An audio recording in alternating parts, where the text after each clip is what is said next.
ใจขอฉัน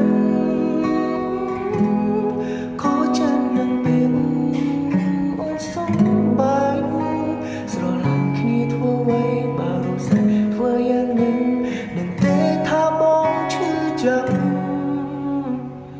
ចង់ប្រាប់ថាបងនឹងអូននឹងតែបងមិនហ៊ានខកទៅឡើយព្រោះខ្លាចត្រាត្រៃ